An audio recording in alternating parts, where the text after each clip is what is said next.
Ilocos Region, binigyang parangal sa Philippine Tourism Awards 2025. Bolinao, Pangasinan, itinanghal na Tourism Destination of the Year. Ang detalye ng balita mula kay Kapar Jan Velgas. Kapar Jan.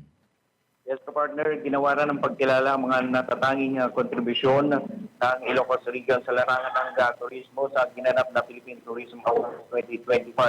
Ito Setyembre 8, 2025 na dinaluhan ni Tourism Secretary Cristina Garcia Frasco at iba pang mga opisyal. Kabilang sa mga pinarangalan ang Bolinao, Pangasinan bilang Tourism Destination of the Year, Municipality Brand winner dahil sa kahangahangang tanawin at kultura. Finalist din sina Richie Gelbis Cabinta bilang Tour Guide of the Year, Joy Ana Cortesa bilang Tourism Frontliner of the Year, Halo-Halo di Iloco bilang Food and Gastronomy Destination at ang Ilocos Sur bilang finalist sa Tourism Destination of the Year Province. Itinatampok ng mga parangal ang malaking ambag ng rehiyon sa turismo ng bansa at nagiging inspirasyon para lalo pang pangkain ang lokal na industriya. Para sa Diyos at sa Pilipinas kong mahal, Jan Velgas, ka-partner mo sa Balita at Serbisyo. Pogday pa rin sa balitang yan, bayan ng Bolinao, Wagi bilang kauna-unang Destination of the Year sa bansa. At Mayor Boying Celeste, lalong magpupursigi ang detalye ng balita mula kay Kapar Laura Hernandez. Kapar Laura. Yes, kapartner, Wagi ang bayan ng Bolinao bilang Destination of the Year sa idinaos na selebrasyon ng 50th founding anniversary ng Department of Tourism o DOT noong September 8, 2025 sa Ocala, Manila, Parañaque sa panguna ni DOT Secretary Cristina Garcia Frasco. Sa eksklusibong panayam ng DZRD sa SMNI Radio kay Mayor Jesus Boying Celeste, inihayag nito na malaking karangalan ang pagkapanalo ng Bolinao na sa naturang prestigyosong parangal. Anya, ito ay bunga ng pagsisikap ng buong bayan na itaguyod ang turismo at paunlarin ang mga yaman nito. Sunshine News Blast. Ang masasabi ko lang po, isang malaking karangalan sa aming bayan na sa aming pagpupursigi para maiangat natin ang bayan natin sa ngalan ng turismo ay meron na pong kabuluhan. Na nakuha natin ang number 1 na tourism destination dito sa ating bansa. Para naman kay Mary de Guzman Suarez, Senior Tourism Operation Officer ng LGU Bolinao, aminado silang hindi pa rin sila makapaniwala na napili ang kanilang bayan at tinalo pa ang mga bigating destinasyon tulad ng Bohol at Boracay na kilala sa buong bansa at mundo bilang top tourist spots. Sunshine News Blast. Actually, hanggang ngayon po hindi pa po kami makapaniwala, no? Na kami po ang nahirang as Destination of the Year and beating Boracay and Bohol po ay napakalaking karangalan po talaga for Bolinao. At milestone po yon sa tourism industry ng bayan ng Bolinao. Dagdag pa ni De Guzman, isa sa mga naging susi ng kanilang tagumpay ay ang matatag na ugnayan ng LGU at tourism stakeholders, kasama rito ang pagpapatupad ng best practices, pag-conduct ng Filipino Branch of Service, Excellence, trainings at iba't ibang development programs. Natanggap ng LGU Bolinao ang tropeyo bilang pinakamataas na parangal na iginawad ng DOT at inanunsyo rin na isasama ang Bolinao sa nalalapit na International Travel Fair sa 2026 kung saan ito ay ipakilala bilang world-class Philippine destination. Sunshine News Blast. Yung mga sinabit po naming entries, no, of course, yung mga different programs po ng Bolinao Tourism Office, yung mga best practices po namin, and yung mga programs for development po, planning and development po ng tourism industry dito sa bayan ng Bolinao. So, like yung mga pagkakandak po namin ng mga Filipino Brand of Service training, pag-i-initiate ng mga tourism events and special events to promote our beloved town, Bolinao. And of course, ano po ba yung mga support na ibinibigay natin sa community to uplift them? At paano po ba nabubuhay ng tourism ang kanilang daily lives? So I think yun po, yung mga initiatives po ng local government unit po ng Bolinao ang nagpanalo po talaga sa amin. And of course, the strong partnership po between the LGU and the tourism stakeholders. Natin, ang first ever Philippine Tourism Awards Destination of the Year. So this is the highest recognition po given by the Department of Tourism to honor excellence of the tourism industry po in the Philippines. So we are very lucky kasi tayo po ang pinakauna po na winner entire the Philippines. And as per the Department of Tourism, isasama daw po tayo, isasama si Bolinao sa kanilang upcoming international travel fairs this 2026. Ayan. Inaasahan naman ng lokal na pamahalaan na lalo pang dadami ang mga turista sa kanilang bayan dahil sa mga tanging tanawin at atraksyon tulad ng white sand beaches, kuweba, waterfalls at dahil din sa pagkilala sa Bolinao bilang Giant Clam Capital of the Philippines. Dagdag pa ni Mayor Celeste, lalo pa nilang pagtibayin ang mga programa para sa turismo upang mas mapalawak ng kaalaman ng publiko sa mga yaman ng Bolinao at mas mahikayat ang mga turista mula sa iba't ibang panig ng bansa at ang mundo. Sunshine News Paano po Blast. kami magpursigi para naiayos namin ang aming bayan para tatangkilikin ito ng mga bisita natin dito. Kaya nga po lahat po ng mga major projects natin na nakaano ngayon ay para nga sa ngalan po ng turismo. Kapag po ng mga, kasi ang isang number one pong kakulangan pa dito, yung mga illegal settlers, hindi pa namin sila naiayos. Ngayon, yan po ang isang programa natin ngayon, ang aba ninyong lingkod na iayos ko lahat ang mga illegal settlers dito. Sa huli, iniimbitahan ng lokal na pamahalaan ang lahat ng nabisitahin at tuklasin ang ganda ng Bolinao at ang mararanasan mismo ang tinatawag nilang wow sa Bolinao. Para sa Diyos at Pilipinas pong mahal, Lerner Hernandez, kapatner mo, balita at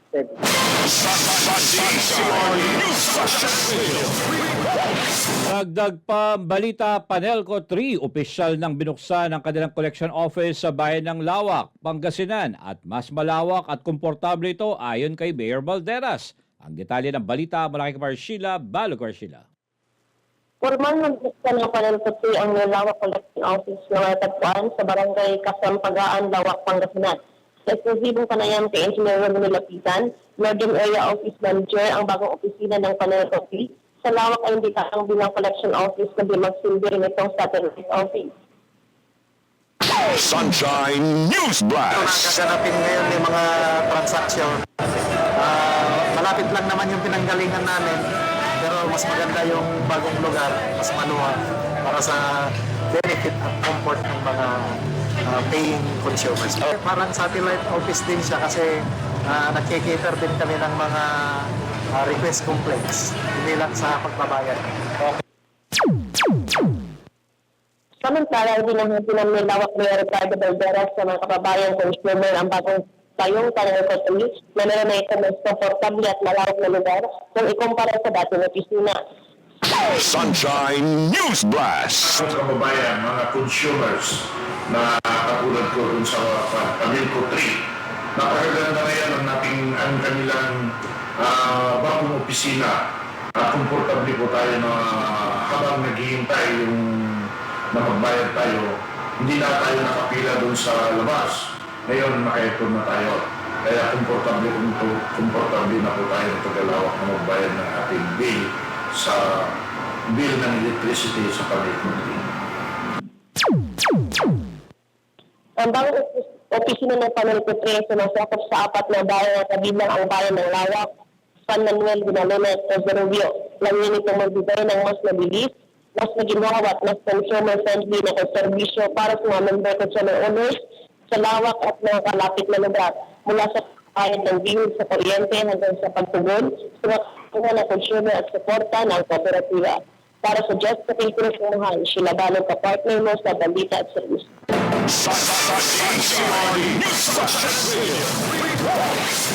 Sa iba pang mga balita, Provincial Health Office nagbabala laban sa laban sa HFMD matapos ang pagtaas ng kaso sa Ilocos Norte. Ang detalye mula kay Kapar Bien Bergabilla. Carbian?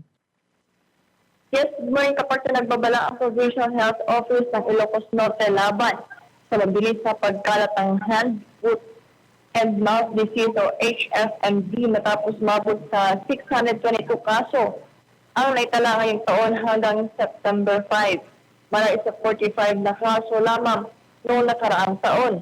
Ayon kay Dr. Rickson Balalio, Provincial Health Officer, nakapagda ang emergency meeting ng Local Health Board kasama ni Department of Education dahil karamihan sa mga tinamaan ay mga estudyante. Sa bayan ng Solsona, suspende ang face-to-face classes mula September 9 hanggang 12 para sa disinfection, habang lahat ng guro at estudyante ay sasailalim sa preventive quarantine hanggang September 14. Batay sa tala ng PHO, pinakamaraming kaso na ang Solsona na may 155, sinundan ng Lawag na may 86, Dingras na may 53, at Batak na may 48.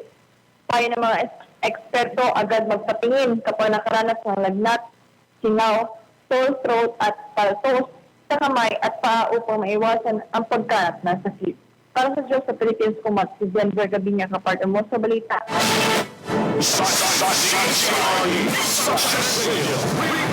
Samantala, Dagupan City, bukas sa bagong negosyo at oportunidad. Alamin natin yan kay Kapar Lerna Hernandez. Kapar Lerna.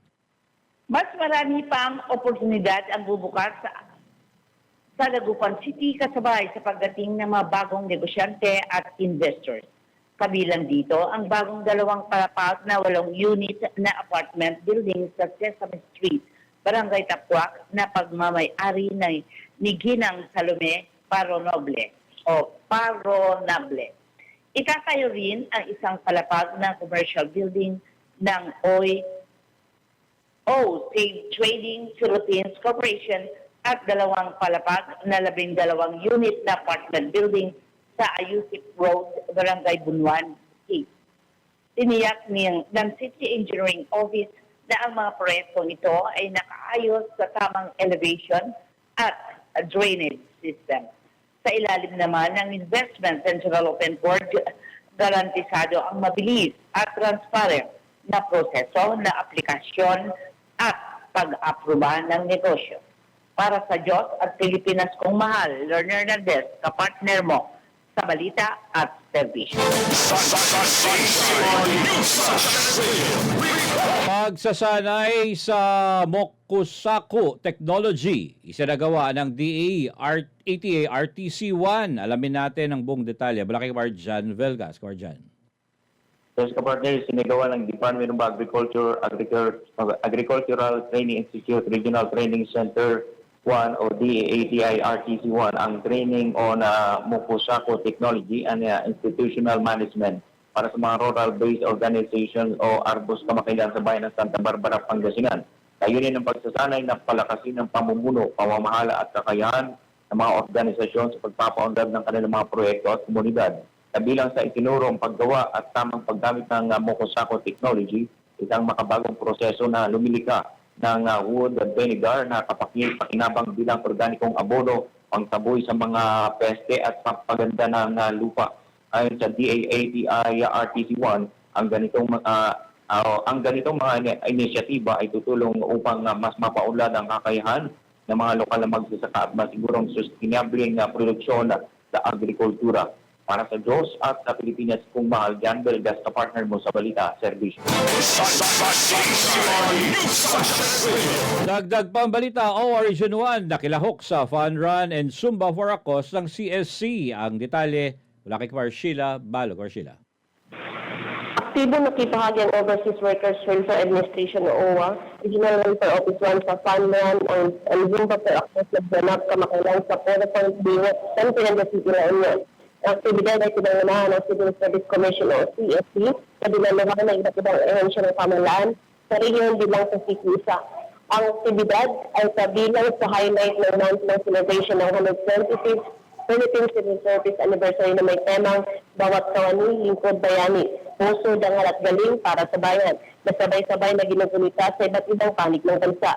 Nakibahagi rin ng UWA Region 1 sa isinagawang fundraising event na makikinaba ang mga Pilipino ang mga piling beneficiaryo. Sa pamamagitan ng pagkikilahok at sanitary aktibidad, muling pinatunayan ng UWA Region 1 ang kanilang support sa programa ng gobyerno na hindi lamang nakatuon sa kapakanan ng mga OFW at kanilang mga pamilya, kundi pati na rin sa kabuang misyon ng civil service na maging lingkod bayan na may malasakit, integridad at kasayan. Para sa Diyos, Philippines, mga sila dahil sa partner mo sa balita at sa issue.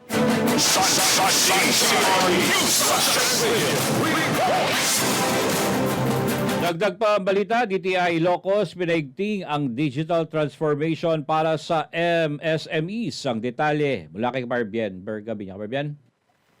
Pinalakas ng Department of Trade and Industry o DTI sa Ilocos Region ang kanilang kampanya para sa digital transformation na layong bigyan ng tamang kaalaman at kasangkapan ang mga micro, small, and medium enterprises o MSMEs upang manatiling kompetitibo sa mga kabagong digital economy. Ayon kay DTI Ilocos Regional Director Merly Membreve, hindi na opisyal ang pagiging handa sa digital sapagkat maaaring maiwan ang mga negosyo at manggagawa kung hindi agad makakaangkop. Sa Pangasinan, inilunsad ng DTI Comprehensive Agrarian Reform Program o DTI CARP ang mga seminar para sa mga kooperatiba. Noong May 28, tinuruan ang 37 members ng Maresma Multipurpose Cooperative sa Balungaw kung paano gamitin ang social media marketing para may pakilala ang kanilang produktong kalabaza, nudo. Ngayon din, noong May 14, 32 na members ng Bugalyon Kabigaan Irrigators Association ang sinanay sa packaging, labeling at digital marketing na nagresulta sa paglunsad ng kanilang sariling Facebook pages. Sa Ilocos Sur, idinaos ang seminar na Elevating Your Business, kung saan ipinakilala ang mga digital tools tulad ng Canva at AI apps. Samantala sa La Union, nakikilahok naman ang MSMES sa Business Conference at OTOP pitching na pinagsasama ang digital training at aktual na pagbebenta. Para sa Diyos sa Pilipinas, kumatisudyan Bergabinya, kapartner mo sa balita at servisyo. Sa iba pang mga balita, Lingayen Vice Mayor J. Mark Kevin Crisostomo nahalal na bagong presidente ng Vice Mayors League of the Philippines Region 1. Ang detalye ng balita mula kay Kapar Sheila Balo. Kapar Sheila. Pinasalamatan ni Vice Mayor J. Mark Kevin Crisostomo ang lahat ng Vice Mayor mula sa Ilocos Norte, Ilocos Sur, La Union at higit sa lahat ang kanyang mga kababayan sa lalawigan ng Pangasinan matapos siyang mahalal bilang bagong Regional President ng Vice Mayors League of the Philippines o BMLP Region 1 sa katapos na eleksyon. Sa kanyang mensahe, binahagi ni Crisostomo ang kanyang pasasalamat sa tiwala at suporta ng kanyang mga kapwa lingkod bayan sa rehiyon. Salamat po sa inyo, Regional President na po tayo ng buong Region 1. Salamat po sa lahat ng Vice Mayor ng Ilocos Norte, Ilocos Sur, La Union at syempre ang aking home province na Pangasinan. Ipinagmamalaki rin ni Vice Mayor Crisostomo na ang tagumpay na ito ay hindi lamang personal kundi tagumpay ng isang uri ng pamumunong matino, mahusay at may puso. Ang kanyang pagkakahalal ay patunay umano ng kanyang dedikasyon, sipag at malasakit sa tunay na paglilingkod para sa bayan. Sa kanyang panunungkulan bilang President Regional ng BMLP Region 1, inaasahan ang mas pinaigting na ugnayan ng Vice Mayor sa rehiyon at ang mas matatag na implementasyon ng mga programang pangkaunlaran sa kanilang mga bayan at lungsod. Para sa Diyos, sa Pilipinas kumahal, Sheila Balo, partner mo sa balita at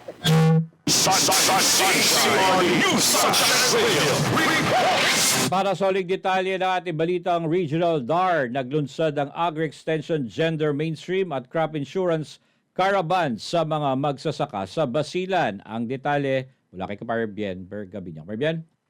Isang 2 araw na Agri-Extension, Gender and Development Mainstreaming at Agri-Insurance Caravan ang sinagawa ng Department of Agrarian Reform o DAR na pinamunuan ni Secretary Conrado Estrella III sa Barangay Menzi at Baluno, Isabela City, Basilan.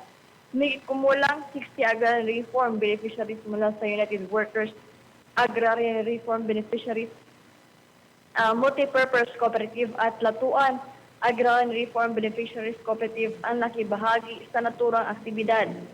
Tinuruan ang mga magsasaka ng sustainable farming practices gaya ng paggawa ng compost gamit ng biopesticides at pagtanim ng high-value crops tulad ng saging, lanzones, mangosteen, goma at kakao. Pinangunahan ito ng DAR Zamboanga Sibugay Provincial Office sa pumuno ni Parapo II Rolando Libertario Jr. Katuwang ang Philippine Crop Insurance Corporation o PCIC. Tampok din ang mga pagsasanay sa gender equality kung saan binigyan oportunidad ang kababaihan sa rubber tape tapping at iba pang gawaing bukid. Ipinakilala rin ng PCIC ang crop insurance upang maprotektahan ang mga magsasaka laban sa pinsala mula sa peste at kalamidad. Ayon kay Libertario, layunin ng DAR sa pumunan ni Secretary Conrado Estrella III na hindi lamang mabigay ng lupa kundi pati kaalaman, yaman at proteksyon para sa mas matatag at produktibong sakahan. Para sa Pilipinas, kumahat si Jan Vergabinya, kapartner mo sa balita at serbisyo. News Blast.